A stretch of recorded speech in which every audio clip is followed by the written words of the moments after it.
On your whiteboards, here we go. Please be my wonderful period 4. You were my only light yesterday. There were dark times in 7th, 2 days in a row. 6th period was awful too. All right, here we go. On your whiteboard, please tell me, what is the name of the 2 places of the neuron that receive neurotransmitters? What 2 parts of your neuron have neurotransmitters? Neuron. Good. What is it, Anna? Dendrites and terminal buttons. On your whiteboard, please tell me, what are my 4 lobes? And tell me what cortexes are inside it. I just want lobes and cortex. So, frontal has a cortex. Tell me what cortex it is. All the way through for all 4. Please, every lobe has a cortex.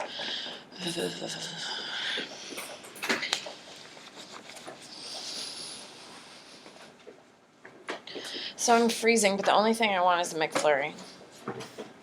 Does that make any sense? They're so good. Good, I got one M&M, ride or die. Ride or die. However, PDQ, I'm ride or die Oreo milkshake. That's it, that's my Huckleberry at PDQ. Good, I got 4, 5, 6, 7. Turn to your neighbor, check answers. Go, some of you need some help on this. Turn to your neighbor, check your answers. Talk to Quinton, Olivia. 4, 3, 2, 1. Where is the highest density of interneurons? What part of your brain has the highest density of interneurons? You better watch out for spelling. No. And I enjoy that more than usual because you usually give me a hard time on spelling. No, it's wrong. Where? Isabella? Cerebrum. On your whiteboard, please tell me what's your little brain. That's what I mean by it. You know what I mean, Allie? Yeah. Okay, just watch it. And if I'm saying it, then you really have to mean it. What is it? Kayla, on your whiteboard, please tell me what is, please tell me what is it called when something, neurotransmitters are sending faster. You experience this with cocaine. What type of neurotransmitters? Good. Oh, I'm so glad I'm here for 4th period. Good. What is it, Rochelle? On your whiteboard, please tell me. What is it called if you are the Gaston of neurotransmitters? I hope that sticks. You are blocking. What is it, Quentin? There you go. On your whiteboard. I hope you get a question that says what literally blocks neurotransmitters from being processed. And I hope you literally giggle and say, Gaston. Would that be acceptable in FRQ? You use that? No, you can't use Gaston. Gaston is an I don't know. If you made a pretty good argument, I guess you could. On your whiteboard, what charge does a neuron have when resting potential? Good. Nina. Negative. On your whiteboard, please tell me what is it called when a neuron is actually firing and is going from negative to a positive? What do we call that? I hope you're looking back at just this week alone and seeing how much you've actually retained. Can we agree? Julian? Good. On your whiteboard, please tell me what is the part of the brain that connects the left and right hemispheres, allows them to speak to each other, and it gets cut during split brain.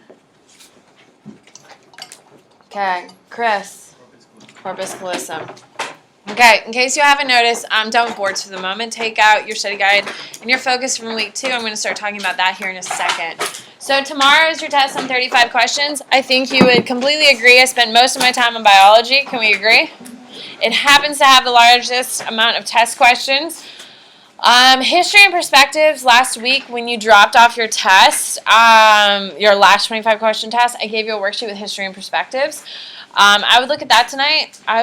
Your Barron's book does a really nice job of going over it. And I think after doing therapy and disorders in the last 3 weeks, I don't really need to cover it. Can we just agree? So I'm kind of ignoring it. Research is a big one, and we are going to kind of deal with it. So here we go. All right, so if you pull out your focus in your study guide, I'm just going to kind of go through. This is what I would use when you're studying tonight. Forum, have faith in your work. You have worked really hard all year. Please have faith in it. All right, here we go. So scientific method, there's when you have it, perceive the question, form a hypothesis, test hypothesis, draw a conclusion, all that crap. If you don't know that, I blame your science teacher, not me. So. All right, descriptive methods. We have naturalistic observation. Who can give me a perfect example of naturalistic? Olivia? Jane Goodall is a perfect thing. She sits in the woods and watches monkeys. Okay. We have laboratory observations, which is another type of research style. That's when you walk into a white room. Essentially, in my head, it's always white. You sit down, you do something, and then you leave. The pros of it, everything can be calculated and measured, even the air temperature, everything can be completely controlled. However, it's not real behavior. If you're in a white room and you know people are watching you through the double-sided mirror, do you act as completely normal? Hello? No, exactly. Case study is when you look at one particular person in great detail. The perfect example is Phineas Gage, of course, who the railroad spike goes through his head, changes his personality. So now we know personality is held in the frontal lobe because of him. With that being said, when we talk about case studies, they're not reliable. What do we use them for, though? We don't say, oh, well, we 100% know it. What do we use case studies for?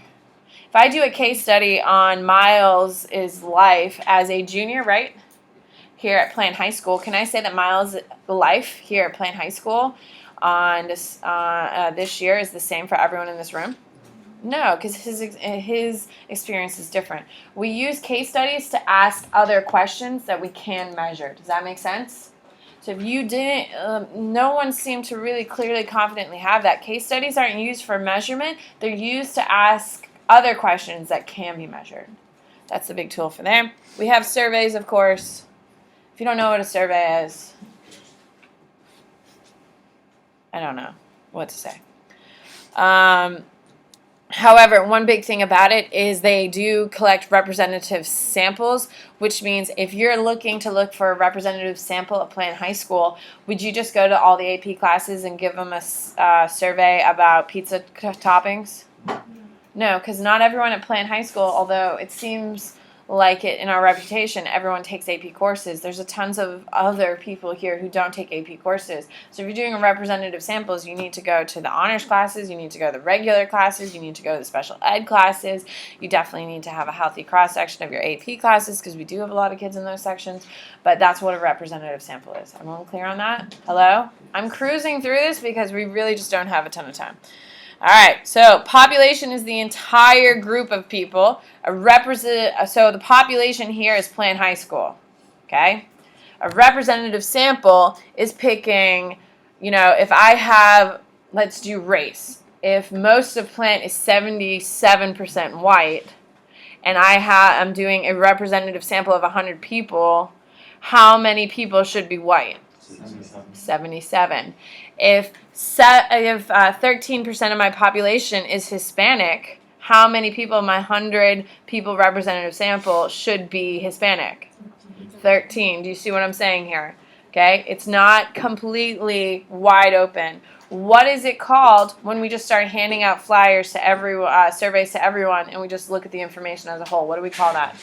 Random sampling is if you stand outside my door and say, hey, fill this out. I need to know what you like for pizza. Hey, fill this out. That's a random sample. Are you guaranteed you're going to reach every different economic, race, background? No. You're going to get a random. So make sure you know the difference between which one's harder to do? Representative. You have to look at the data. You need to look at ethnicities. You need to look at whatever you're trying to. It's much harder to do. Okay. All right. To the boards. Hide your notes. On your whiteboard, please tell me what is the name. So, for instance, what is the most popular style of research? What is the most popular because it's easy to do? Good. Margot. Survey. On your whiteboard, please tell me, what is it called? If I want, where would I conduct research about actually seeing kids in their naturalistic environment? If I want to do a naturalistic observation, where would I go to see high schoolers? Good, good. Where, Chris? High school. High school. If I wanted to see how you react in a very controlled situation, where would I conduct an experiment? Where would it, in a lab? On your whiteboard, please tell me, what is it called if I wanted to, if I'm going to get, so I looked at plants population. There's only about 12 kids here whose parents make a combined $1 million. Then $1 million a year. Then I see the tier that I have about 15 kids whose parents make over $750 a year. Then I go through. Out of those kids, I'm going to pull 20 names and ask them, how does their parents' wealth affect their schooling? What type of research basis is that?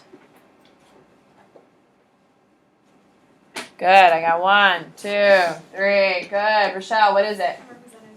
Representative sample. Why is it a representative sample, Rochelle?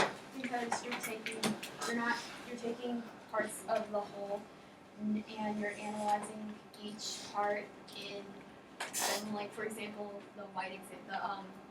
studying the race of Plain High School. Perfect. Excellent. And All you're right. taking the 77% white. Perfect. What is used to ask more questions, not actually used as academic certainty? What is used to ask questions, not academic certainty? What is it, Quentin? Case studies. Case studies. Why can we use surveys as, why are surveys correct? Why can we use as academic certainty? Okay, when we talk about real surveys, who can raise your hand and tell me, why do surveys count as actual real So you're doing research? more than one person. You're doing more than one person. If you're doing like a real survey, like the federal government does one every single year about every 5 years about population and stuff like that, where people are moving, all that stuff. They go through and you fill out a survey and you return it back to the federal government. That's a very reliable source. And it is accurate and it gives us some really great information. That's done by survey because they're looking at different people from different ages, races, backgrounds, education. If you do a representative sample, the information's correct. If you're doing a random sample, it's less accurate. Does that make sense? Hello? Okay. All right, on your whiteboard, draw me a positive correlation.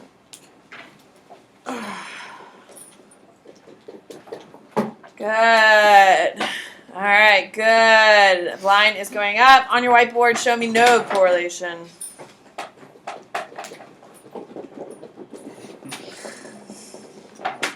Some of you get really into your dots, I'm just going to say. Good. It's all over the place. No specific line. Okay, and who can raise their hand and tell me what's the difference between correlation and causation? Because this is something I'm not really great at, and I know you inherit it. Ellie? Well, correlation predicts the presence or absence of something, and the causation means that one thing is actually enforcing the presence or absence of another. There you go. So cause means if I do this, this happens. Okay? If I study really hard for tomorrow's test, you're going to do well. Can we agree? That's a causation.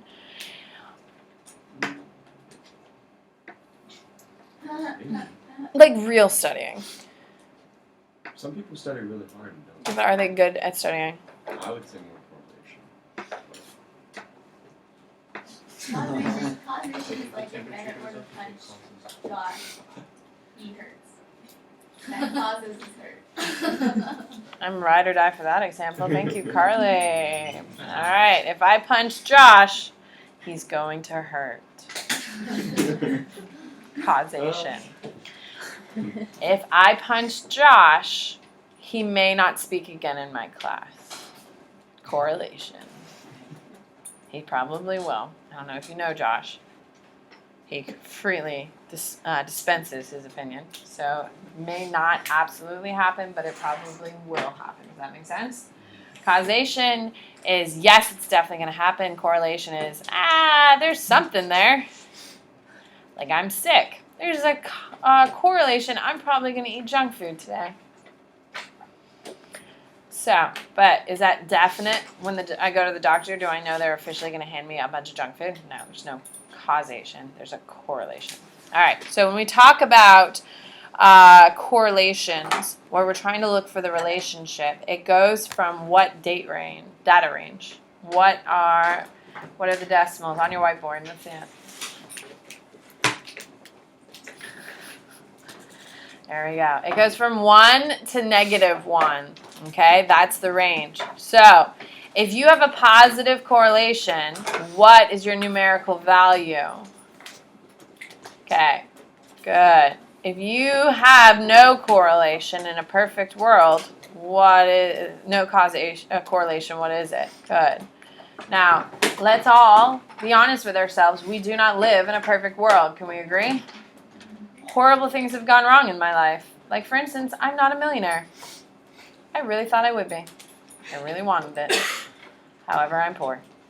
So, with that being said, not everything is perfect. So, you are not going to see a number that's +1, -1. You're going to see numbers like 0.89. Is that positive or negative? Positive. You're going to see numbers like -0.75. The closer it is to the extremes of -1 and 1 means a higher correlation. The closer they are to, like, if it's 0.001, is that closer to no correlation, positive correlation, or negative correlation? None. So keep in mind there could be weird numbers that they throw at you because nothing in life is perfect. Everyone clear on that? Okay. All right, so let's talk about experiments. So experiments are deliberate manipulation of a variable to see if a corresponding change. Operational definition, I would definitely take this out and I would maybe highlight, underline stuff because you guys just inherently don't like it. Does anyone remember the example I used when I taught this during week 2 when 90% of you hated me? Was it bells? No, I wish it was the bells. I can't wait. I'm breaking out the bells next week, ladies and gentlemen. Woo woo! Huh? No, that's your operational definition. It was the candy jar by the door. To teach your dependent, independent variable, I had the candy by the door. Okay, so an experiment. I want to see if high schoolers will steal candy from Miss Bennett. You don't remember that? No, it was cookies. Oh, was it cookies for you guys? Fine. I make up a lot of crap every day, so fine.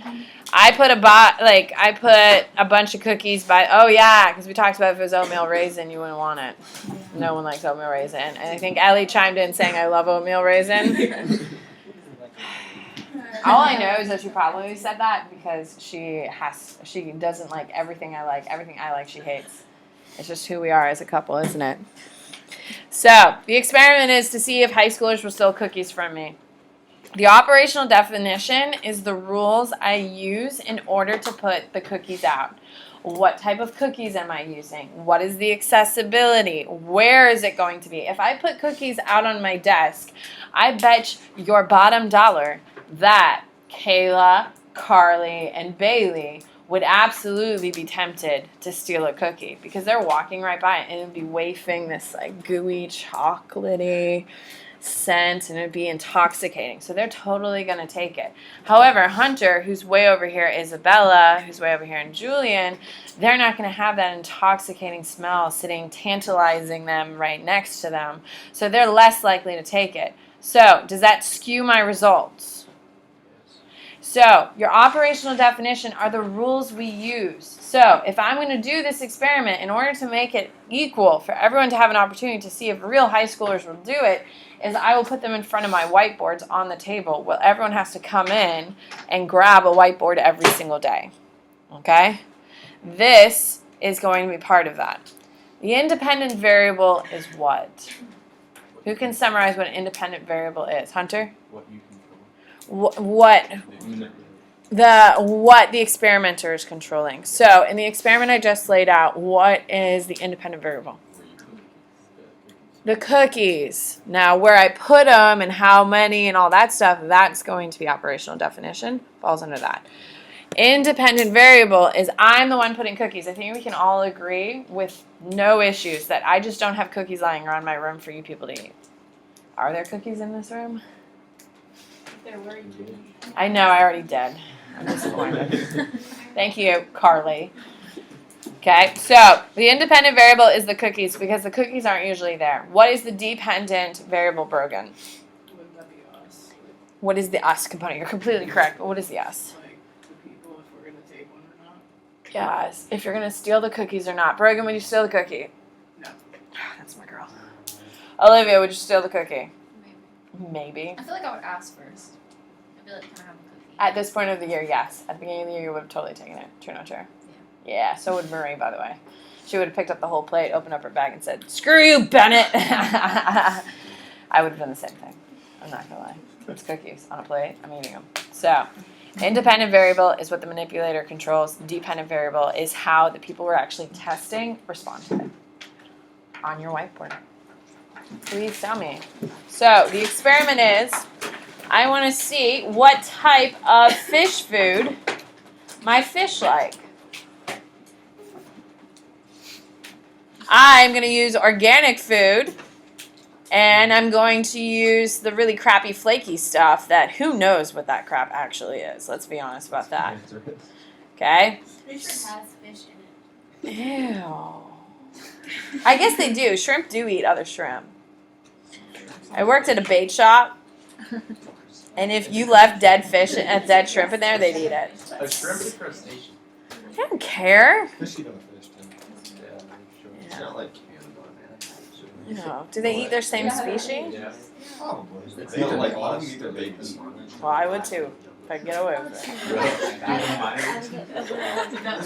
don't think I should be here today. Alright, here we go. So, I have one specific, I'm going to do Blue Buffalo fish feed for my organic food. I don't know. And then I'm going to do Plastic Flakes fish food.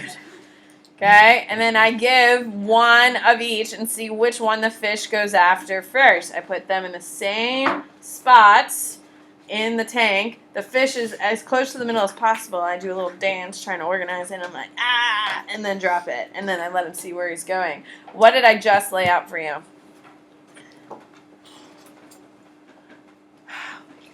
I'm so achy. I'm so cold. Oh, God. So far I have one, I have two. 3. I just told you what type of food I'm using. I just told you the placement of the food. I just told you. What is it, Chris? Operational definition. Operational definition, why? Because it's that you just laid out the rules. Exactly. The operational definition is always essentially the rules. If you know enough about the experiment that you could replicate it, then it's always the operational definition. Does that make sense? Hello? Okay, if you know, oh, okay, so she did this and she did this, and I could test her results by doing essentially the same damn thing, it's always operational definition. On your whiteboard, please tell me, what is my independent variable?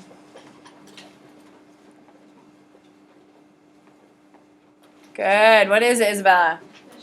Fish food. I want to know which one they like better. What's my dependent variable?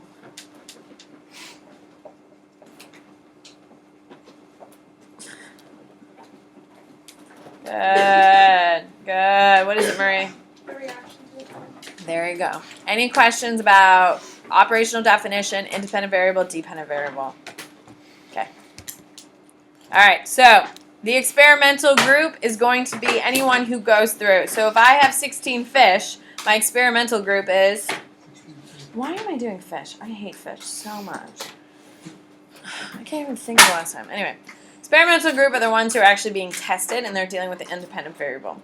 In a double-blind test where we have a placebo and the actual drug, who's the experimental group? the one getting the real drug. Absolutely, they're the experimental group. The control group in that same scenario would be what, Hunter? Wasting my ink. Placebo. What do we call them? The control group. Okay. Why do we have an experimental and a control group? Sorry, I literally forgot what I was saying. It's fine. It's fine. Why do we have an experimental group and a control group? Why, Quentin? So we have something to compare the experimental group to, so we'll find what the results are. Absolutely. In class, I used this with a weight loss drug, correct? That if I had a miracle weight loss drug and the people on the experimental group lost 15 pounds, but the people on the control group lost 12 pounds, is the drug really that effective? No. If the experimental group lost 40 pounds and the control group lost 11, is there a big difference? That is why we have a control group, to see everyone's in the same situation. Do they know what group they're in? No. What do we call it if they don't know what group they're in? Single blind study. Single blind study. Everyone who knows it is doing it. Now, for most experiments, we do random assignment. Once you've selected your population, you randomly put them in groups. I can't put all the people I like in the skinny group, who's going to get this really awesome drug, and all the people I hate in a different group because I hate them and I'm not going to be nice to them in the control group. Does that make sense? I'm supposed to pull their names out or come up with some sort of system so it's completely random and there's no experimenter bias. Okay? What is the placebo effect, Brooke? It's like the fake one that you Give me a better example. get.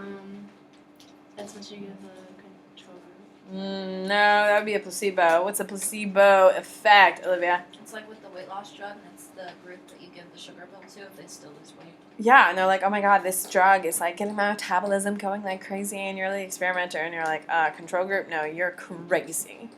Placebo effect. Just like if, for instance, if I told you if you take this drug, you're just going to be so much happier, and you take the drug, and you're like, oh my god, my life is so much better, when in fact it's just sugar cube. They do, every once in a while you hear news of like teachers doing this to little kids. They give them little sugar cubes and they say, if you take this, you're going to be so much smarter. Do you want to take it? Just don't tell your mommy. Is that legal? No. It is kind of sketchy. Every once in a while you hear people doing it. What is a double-blind test, Margot? Because, I mean, it's kind of bad because you shouldn't have them keep secrets from their parents.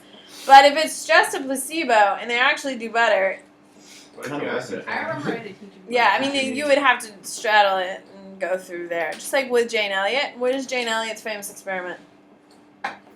Oh my god. The brown versus Oh, green. so- Brown versus blue eyes. Okay, she got the parents' permission. As you saw, they were watching everything that's going on. If you had the parents' permission, you could probably do it.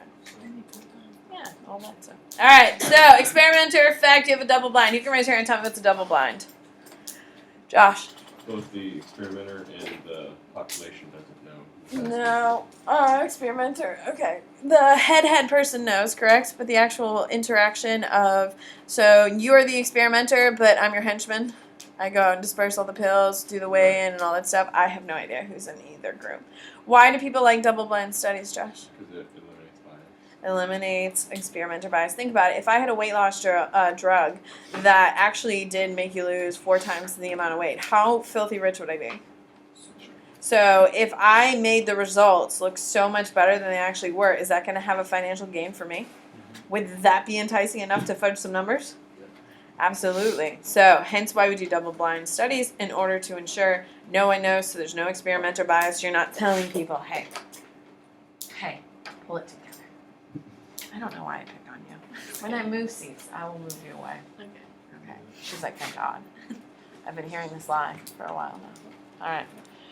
Quasi-experimental designs, they're like low-key experiments. Like if I do a cookie test in this class, that's a quasi-experimental. Do I control all factors? No. Some days, like if your last class had a party, would you be as likely to steal my cookies? No. But if I made sure you didn't eat for 4 hours and you came in my class and you smelled pizza, hot, fresh pizza, you're probably more likely to steal. I'm hungry. Okay. Stop it. Placebo effect, we talked about. Experimenter effect is experimenter bias. Well, I just did this. I'm so sorry. I'm so sorry.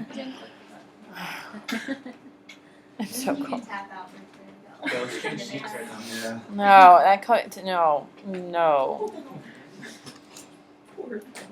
Okay, your ethical guidelines. There's 7 of them. You need to know that you cannot torture people. The rights and well-being of participants. Which experiment that we studied this year literally voided that to the nth degree? Stanford Prison. Little Albert is also a pretty good example of that as well. Participants must be allowed to make informed decisions about participation. They have to at least know if they're going to be in danger, there's a little risk. They have to be able to know. They have to know there could be long-term consequences. You have to tell them that they're going to go through uncomfortable spells because I'm not going to let you eat for 2 days. You have to tell them. I don't know. Deception must be justified. If you're going to lie to them, there has to be a reason why. I can't give you cookies, then tell you I made those cookies with spiders because I want to. Like, I'm just not allowed to do that. You have to actually be justified. You're not retaining anything by lying to children about spiders and cookies. Could you imagine how messed up that would be? Where the hell is my head today? This is not good. Participants must be able to withdraw from the study at any time. What experiment voided this as well? Stanford Prison, as well as Milgram also voided it as well. They didn't make it incredibly clear that you could leave. They kept saying, the experiment requires you to continue. Please continue. So they didn't make it explicitly clear. Participants must be protected from risk or told explicitly about risks. Investigator must debrief participants. You're supposed to be told about exactly what happened, what they did with the results. You need to at least have that opportunity. You can't just do an experiment and say, and I'm out, and never contact them again. Hunter. What about the one where they scared the monkeys? What? Remember where they would frighten the baby But that's monkey? monkeys. What's that? It's animal abuse today. You can't do it now. You can't do it now. There's a lot of things you can't do it now. That would be the rights of the participants' well-being must be weighed against the value. If you wanted to just scare baby monkeys for no reason, they would void it. If you wanted to see if But what was the experiment? Like, what was it trying to do? love, connection, Like, creature fake comfort, moms and stuff. they wanted to see why babies love their moms. Is it born with it, or is it something learned? Is it learned, or is it instilled? It's learned because of comfort. Yeah. And then finally, you have data must remain confidential. Okay, during Freud's life, we didn't know who the people he wrote about in his memoirs. Oh my God, I have goosebumps that I think you can see through my pants and my sweater. It's so cold. Freud had pseudonyms for all of his people. But now, do we know who they are? Hello? Yeah, when he died, we got the key. Ethical research, you may use animals. It's super, super highly regulated. I just can't with this crowd. I just can't. How much time do I have? Every summer. I'm so glad I was here for you. Did this help? Such a nice class. Why? Isn't it weird when I'm sick? Isn't it I weird? know. Review week has been A lot like more kind of chill. scary. Good. Yes. No, when you take the test. No doubt. When you take the It's test. been, what do you recommend I do You that? can, My parents both live. you can go back through and just add a little bit more detail. That's it. It'll probably go by much faster because I have a kid who does like all the highlighting and like big stuff, and then goes back there and does little. And he says it's so much faster. So, thank you.